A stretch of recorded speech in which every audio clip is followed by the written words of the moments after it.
El Evangelio del Santuario a los cautivos de Babilonia. Todos queremos recibir buenas noticias. Eso es lo que significa Evangelio. Y especialmente en un mundo tan convulsionado y corrompido como el nuestro, escuchar buenas nuevas es positivo. Y vamos a considerar hoy cómo en la antigüedad, en esa antigua Babilonia, la tierra de la cautividad del pueblo de Dios, de Israel, en la antigüedad, cómo es que ellos pudieron recibir un evangelio, buenas noticias, que les permitían mirar hacia el futuro con fe.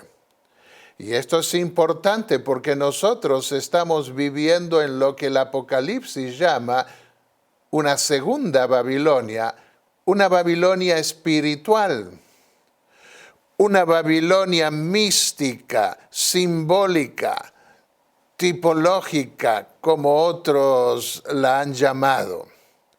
Nosotros vamos a referirnos a esa segunda Babilonia en la cual vivimos nosotros como Babilonia espiritual. Y el Evangelio del Santuario fue dado a los cautivos en Babilonia. Ellos fueron llevados con los instrumentos del culto del templo hacia ese imperio opresor. Cuando vamos al Nuevo Testamento en la epístola a los Hebreos, el capítulo 4 y el versículo 2, leemos: porque en verdad a nosotros, en nuestra era, en la época del Nuevo Testamento, se nos ha anunciado la buena nueva, como también a ellos en la antigüedad. Pero la palabra que ellos oyeron no les aprovechó por no ir acompañada de fe en los que la oyeron. Por eso tenemos que prestar atención a este Evangelio del Santuario, porque también se nos ofrece a nosotros. Al hablar del Evangelio del Santuario, estamos refiriéndonos al mensaje de salvación, de redención que Dios tiene para este mundo, para su pueblo y para cada uno de nosotros, a través de los ritos y símbolos que representó antiguamente en el tabernáculo del desierto y en el templo de Salomón más tarde. Mientras el juicio celestial se lleva a cabo sobre el pueblo de Dios que está cautivo en Babilonia, este debe estudiar el Evangelio del Santuario y prepararse para el día de la liberación.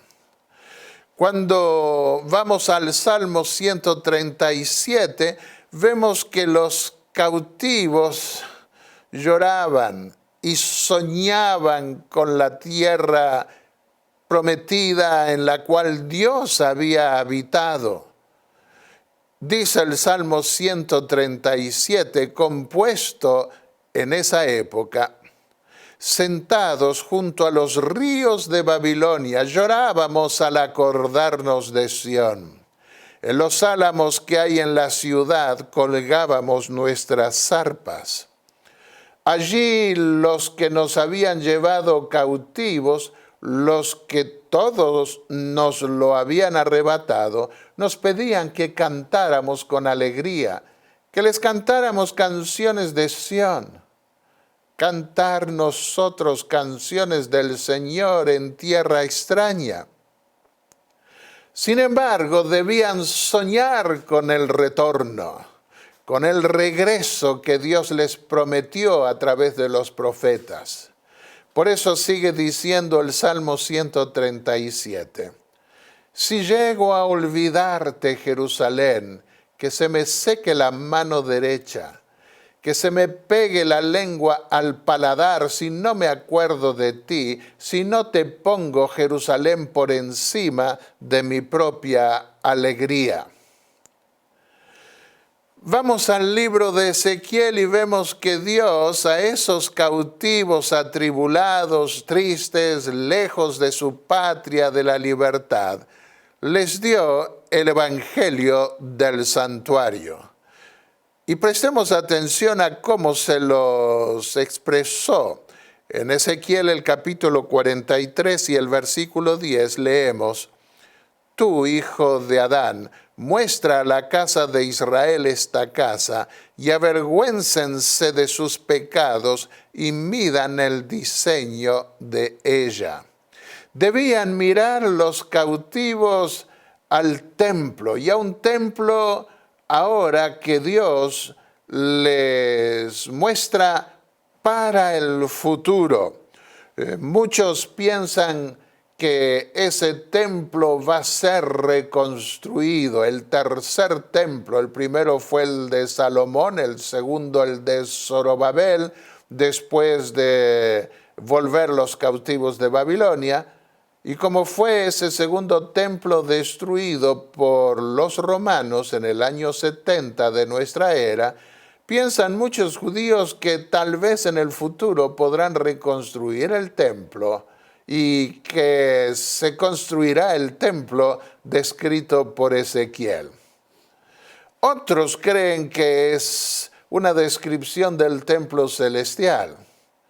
Yo creo que está hablando un lenguaje del templo adaptado para esa época, y al dar las descripciones está hablando figurativamente, pero sin que esas medidas se cumplan literalmente, sino que proyectan el evangelio del santuario como lo haría cualquier madre al contarles historias a los niños en un lenguaje que ellos podían entender. Y dice el pasaje: y si se avergonzaren de todo lo que han hecho, hazles entender el diseño de la casa, su disposición, sus salidas y sus entradas, y todas sus formas, y todas sus descripciones, y todas sus configuraciones, y todas sus leyes, y descríbelo delante de sus ojos, para que guarden toda su forma y todas sus reglas y las pongan por obra.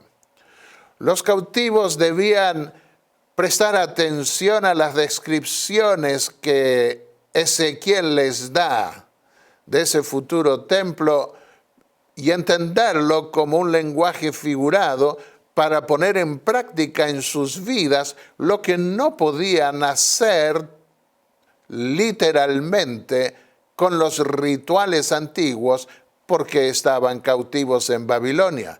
Pero podían entender su significado y mirar hacia ese futuro, y mirar también al templo celestial que los judíos sabían que existía como la realidad del templo terrenal. Y mientras estaban en Babilonia y estudiaban el templo del futuro, se da un juicio celestial en Babilonia. Dice el capítulo 34 de Ezequiel, versículos 17, 20 y 22. Yo juzgo entre oveja y oveja, entre carneros y machos cabríos, está hablando el Señor. Yo juzgaré entre la oveja engordada y la oveja flaca. Yo salvaré a mis ovejas y nunca más serán para rapiña, y juzgaré entre oveja y oveja. Y les promete más: levantaré sobre ellas a un pastor, y él las apacentará. A mi siervo David, él las apacentará, y él les será por pastor. Aquí está hablando de un segundo David que iría a venir. Un hijo de David, descendiente de David, el Mesías prometido que iba a reinar para siempre. Por eso dice: yo el Eterno les seré por Dios, y mi siervo David príncipe en medio de ellos, y estableceré con ellos pacto de paz, y quitaré de la tierra las fieras. Ezequiel 34, versículos 23 al 25.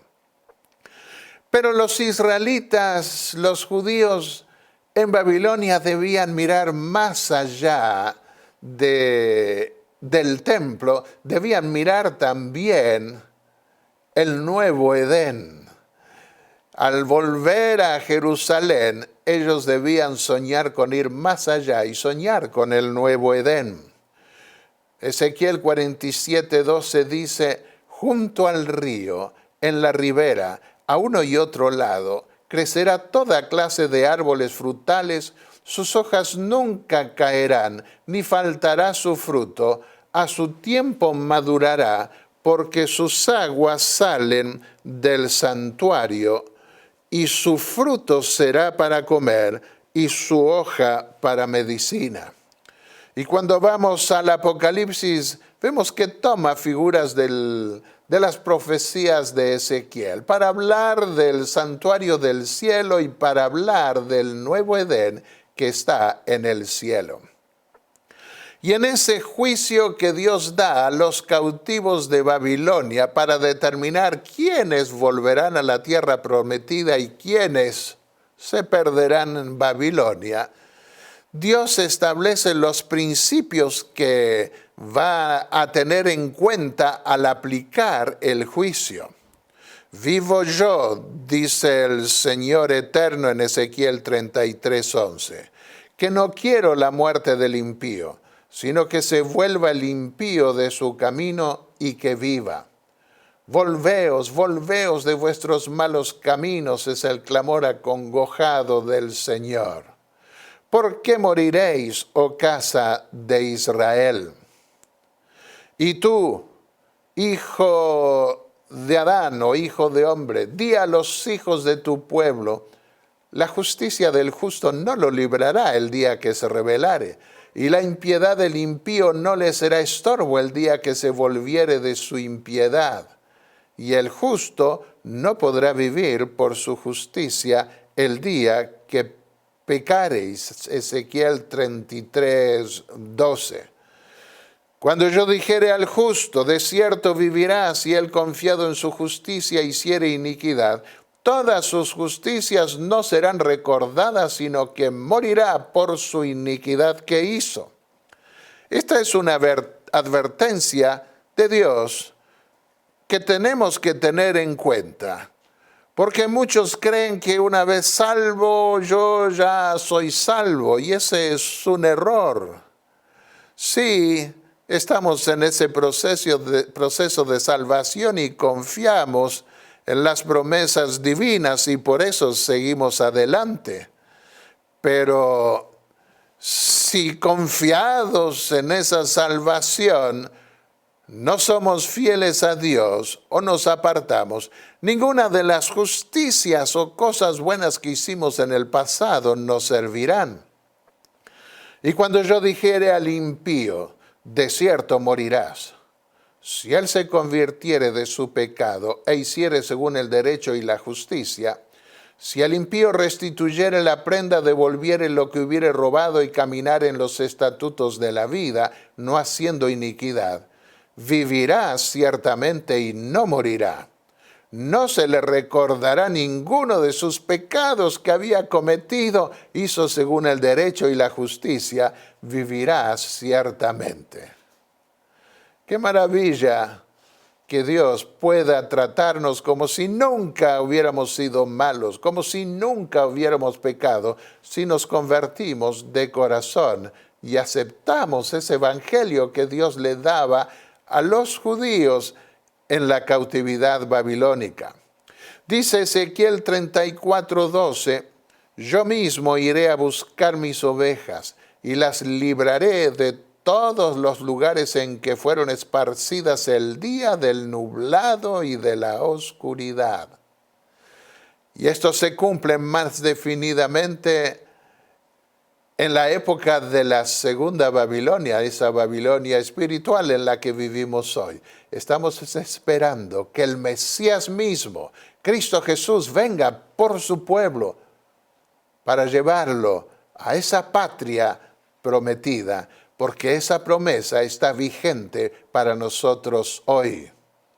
Jesús tomó esa ilustración de las profecías de Ezequiel para hablar de su segunda venida. Mateo 25, los versículos 31 en adelante dice: cuando el Hijo del Hombre venga en su gloria y todos los santos ángeles con él, entonces se sentará en su trono de gloria y serán reunidas delante de él todas las naciones. Y apartará los unos de los otros como aparta el pastor las ovejas de los cabritos, y pondrá las ovejas a su derecha y los cabritos a su izquierda.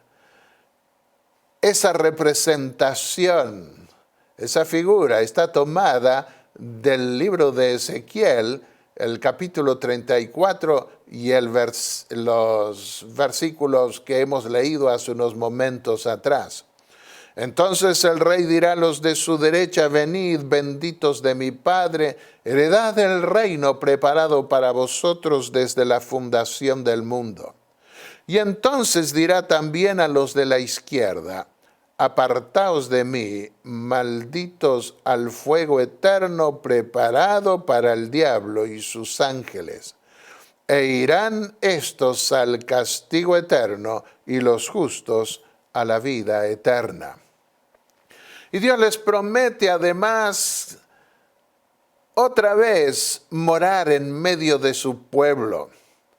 Les dice: mi santuario estará con ellos y seré su Dios, y ellos serán su pueblo. Ellos serán mi pueblo. Más allá de la destrucción, Dios les muestra que habrá un santuario en el cual vivirá en medio de su pueblo para siempre. Las naciones sabrán que yo soy el Eterno que santifica a Israel cuando mi santuario esté en medio de ellos para siempre. Ezequiel 37, versículos 27 y 28. Y esa esperanza es para nosotros hoy también. Anhelamos poder vivir en ese templo que está en el cielo, adorar a Dios en forma directa y que Dios habite en medio nuestro, como lo promete en el capítulo 21 del Apocalipsis, para siempre con nosotros. Mientras se da el juicio que juzga entre ovejas y machos cabríos, se extiende un llamado a salir de Babilonia. Salid de Babilonia, Isaías 48:20. Huid de entre los caldeos. Dad nuevas de esto con voz de alegría. Publicadlo, llevadlo hasta lo postrero de la tierra. Decid: redimió el Eterno a Jacob su siervo. El profeta Isaías se proyecta hacia esa época del regreso de los cautivos.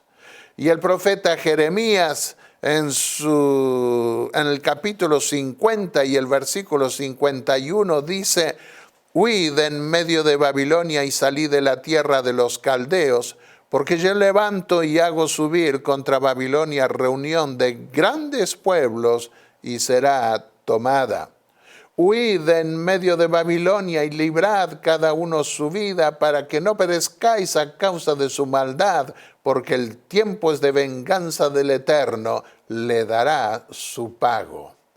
Aquí nosotros podemos ver que estos profetas proyectaron no solamente el regreso a la tierra prometida, sino también el restablecimiento de la morada de Dios en medio de su pueblo. Pero en esas profecías fueron más allá y hablaron del Edén, del templo eterno del Señor, de la ciudad de Dios, de la nueva Jerusalén. Y también se refirieron a esa morada en la cual podrían vivir por toda la eternidad. En Zacarías el capítulo 2, los versículos 6 al 7 leemos: huí de la tierra del norte, dice el Eterno. Oh Sión, la que moras con la hija de Babilonia, escápate.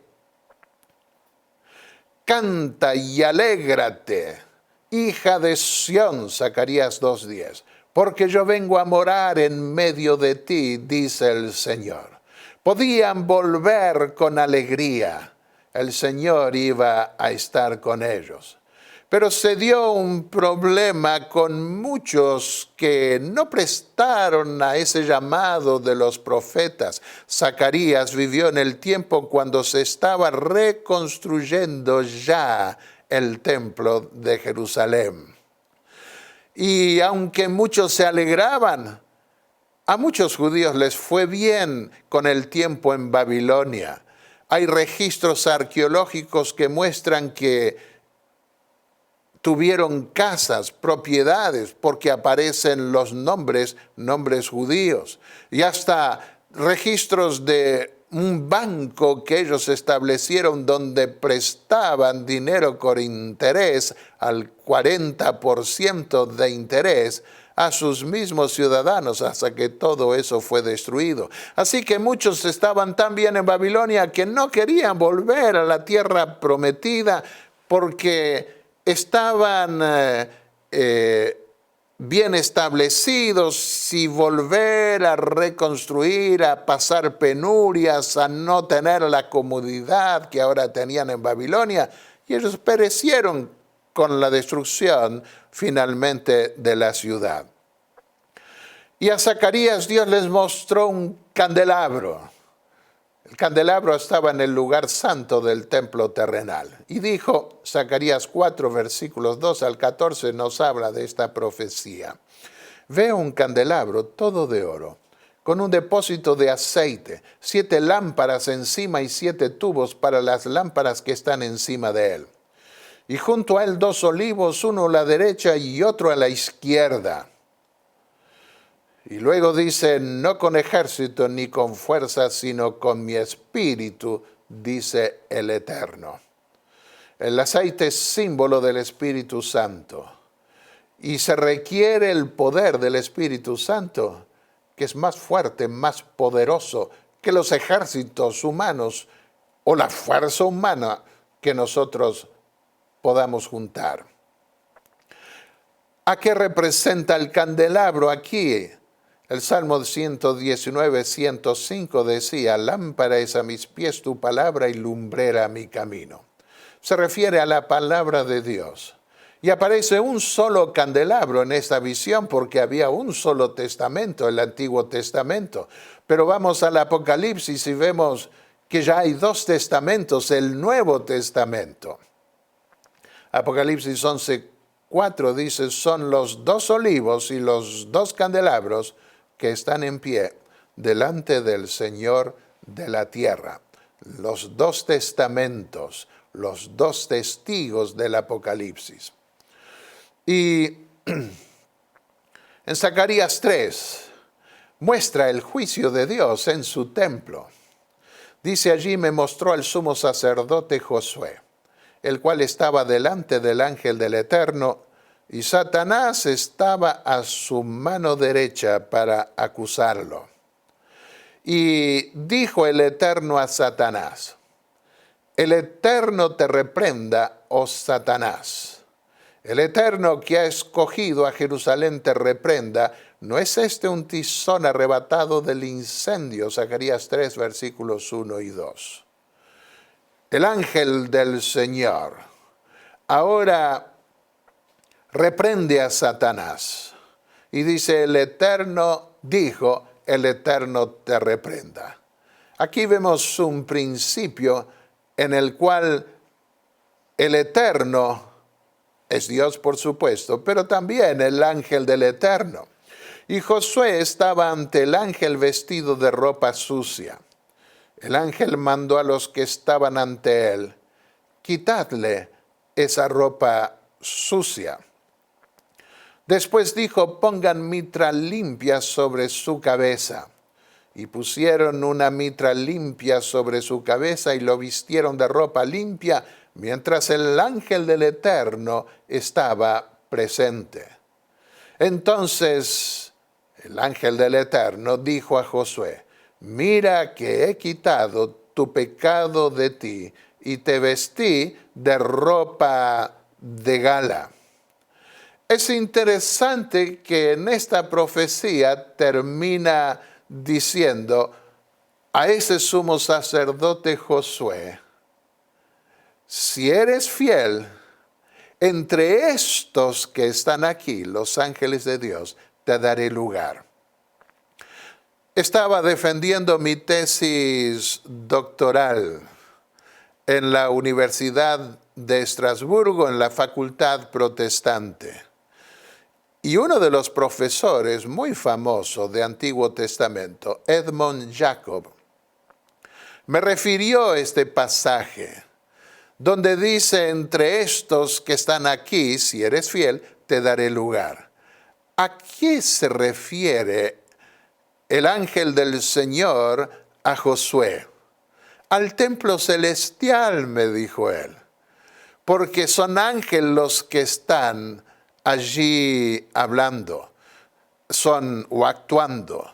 De manera que entre estos, entre los ángeles de Dios, entre el templo celestial, yo te voy a dar lugar si eres fiel. Y Josué representa al pueblo de Dios oficiando en el templo. Y nosotros también recibiremos nuevas ropas después que nos quiten esas ropas en el juicio, en ese día de la expiación cuando se purificaba el templo. Y también se nos dará lugar en el templo celestial.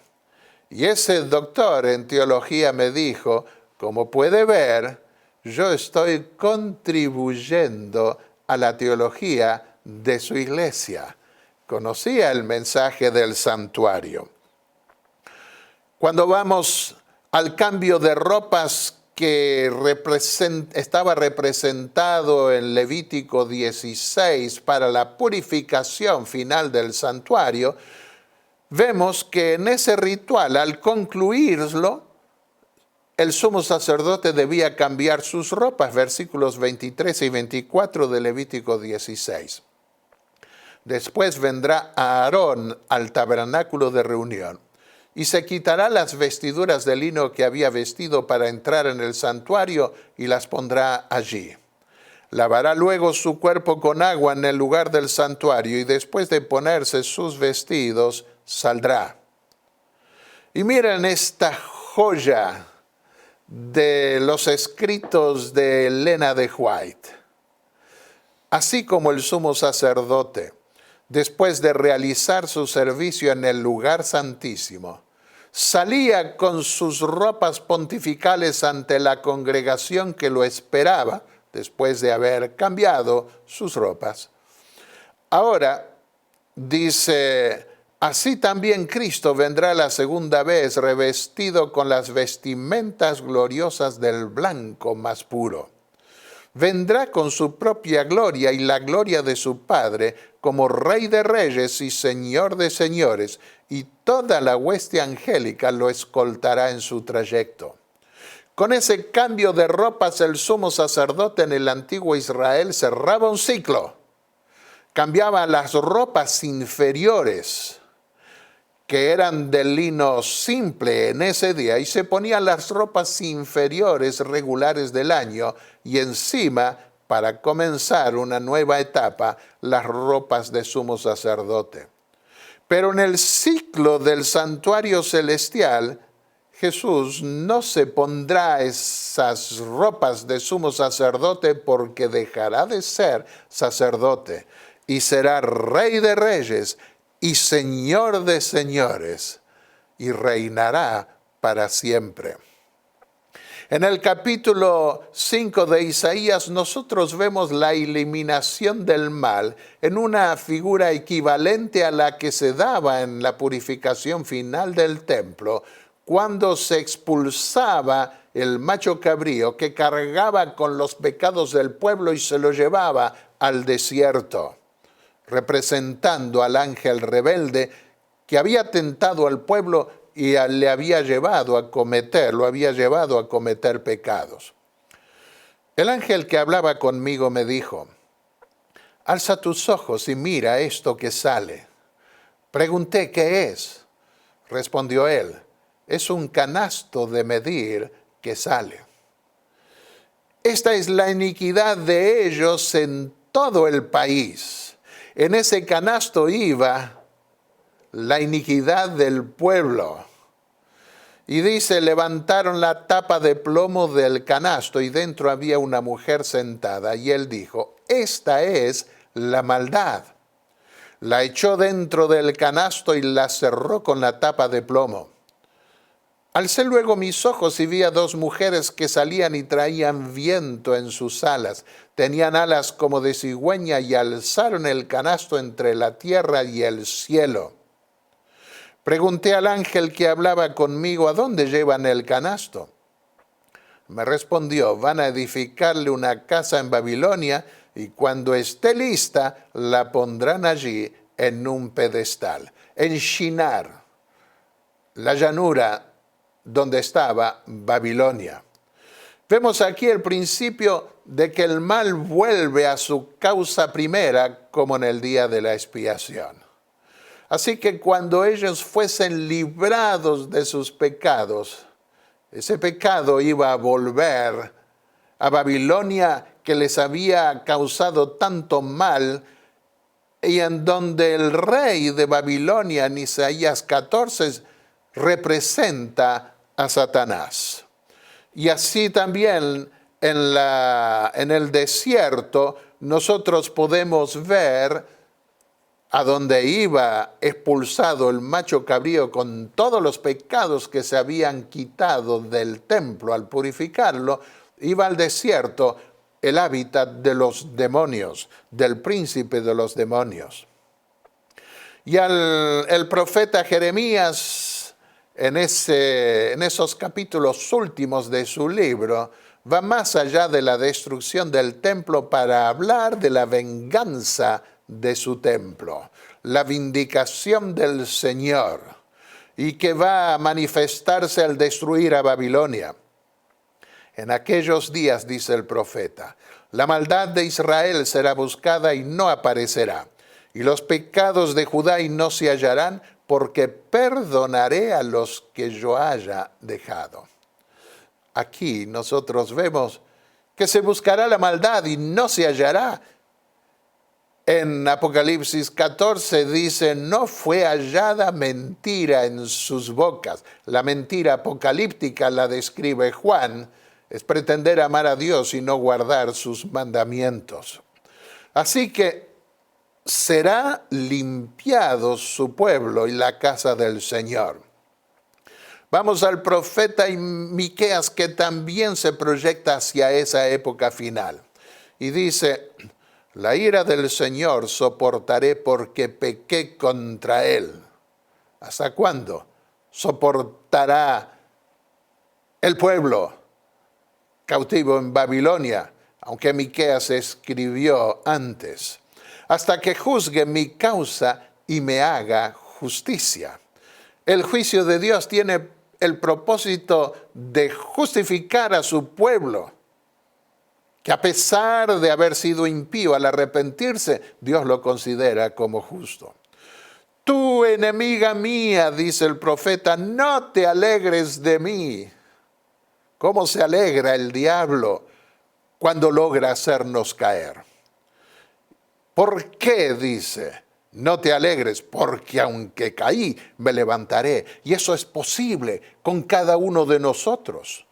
Podemos levantarnos del mal si hemos caído. Y en el capítulo 7 del libro de Daniel nosotros vemos proyectado el juicio final en el templo de Dios. Se pusieron tronos y un anciano de muchos días se sentó. Su vestido era blanco como la nieve y el cabello de su cabeza como lana pura. Su trono llama de fuego y sus ruedas fuego ardiente. Un río de fuego salía delante de él. Miles de millares le servían y millones de millones asistían ante él. Daniel 7, versículo 10. El tribunal se sentó en juicio y los libros fueron abiertos. Jesús se refirió al hecho de que hay libros en los cielos. Y nosotros podemos tener nuestro nombre inscrito en el libro de los cielos, de tal manera que no solo Dios, que no necesita leer en libros, sino los ángeles de Dios, no se olviden de nosotros. Aquí en la tierra, cuando morimos, se acordarán de vez en cuando algunos de nosotros, pero con el tiempo ellos morirán también. Y nadie se acordará más de nosotros. Por eso interesa que allá en el cielo no se olviden de nosotros y nuestros nombres estén inscritos en ese libro. Dijo Jesús, alegraos de que vuestro nombre está escrito en el cielo. No serán olvidados en el juicio. Lucas 10 y el versículo 20. Y sigue diciendo el profeta Daniel. Vi que en las nubes del cielo venía como un hijo de hombre. Llegó hasta el anciano de días y fue llevado ante él. Y le fue dado dominio y gloria y reino. Daniel 7:14. Así que nosotros podemos ver que los cautivos en Babilonia tenían motivos suficientes para buscar huir de Babilonia, regresar a la tierra prometida. Dios los vindicaría en ese juicio. Y en las profecías de Daniel nosotros vemos que hay una inauguración del nuevo templo que Dios promete, el templo celestial, para ungir el lugar santísimo, Daniel 9:24. Y al final, en el tiempo del fin, nosotros vemos en Apocalipsis que Juan, representando al pueblo que viviría en esa época final del juicio, recibe la orden de medir el templo de Dios. Me fue dada una caña de medir semejante a una vara, y alguien dijo, levántate y mide el templo de Dios y el altar, y a los que en él adoran. Porque no se incluye en esa medición el atrio, el patio del templo, dicen los versículos 1 y 2 de Apocalipsis 11. Pero excluye el patio que está fuera del templo, no lo midas porque ha sido entregado a las naciones y éstas hollarán la ciudad santa por 42 meses.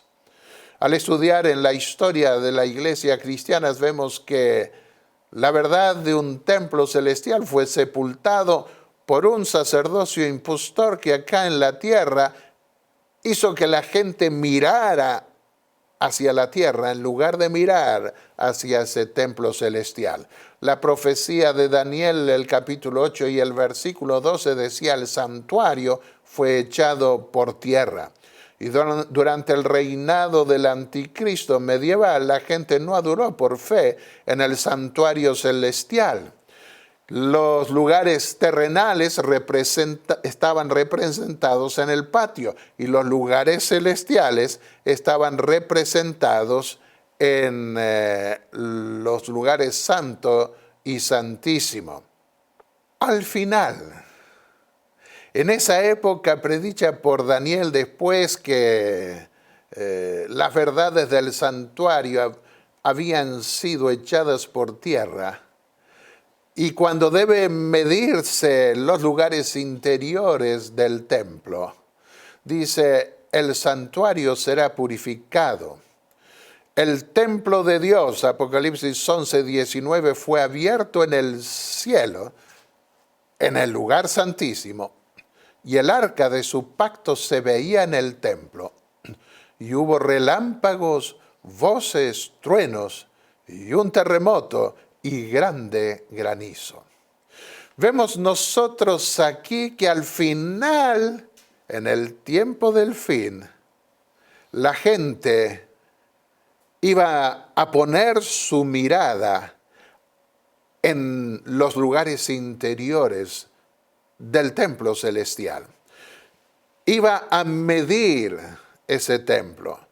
Significa, iba a prestar atención a las verdades enseñadas en relación con el ministerio de Cristo en los lugares interiores, los lugares santo y santísimo del templo celestial.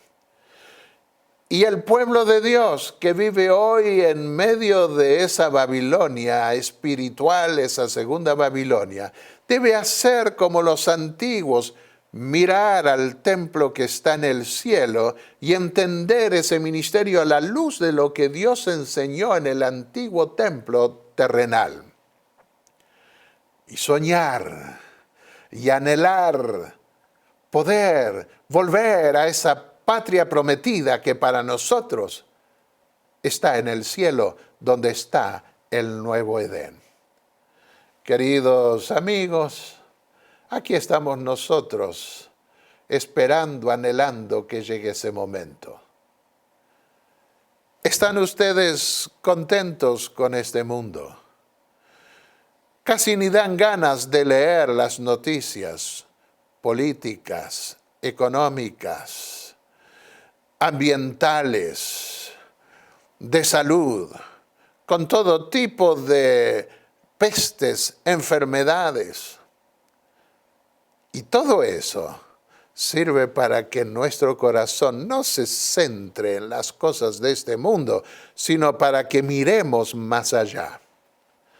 Por eso allí donde te encuentras, te invito ahora a inclinar el rostro para orar al Señor y pedirles que llegue ese momento en que pueda decirnos, entre estos que están aquí, tendrás lugar para siempre, en ese templo del cielo, en esa ciudad santa y en ese nuevo Edén.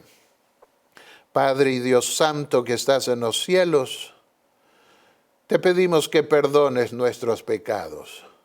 Somos defectuosos por naturaleza, pero en nuestra debilidad se perfecciona tu poder. Y confiando en ese poder, confiando en tus promesas, te pedimos que nos limpies de nuestros pecados, nos fortalezcas para que podamos serte fieles y para que nos des al final la recompensa que nos prometiste, la de vivir en ese templo para siempre, la de morar en tu casa, en ese nuevo Edén y en esa ciudad donde tienes un lugar preparado para cada uno de tus hijos. Ayúdanos a soñar con ese templo y a recibir ese evangelio del santuario para aplicarlo a nuestro corazón, teniendo a Jesús como nuestro mediador e intercesor. En su nombre te lo pedimos y agradecemos. Amén.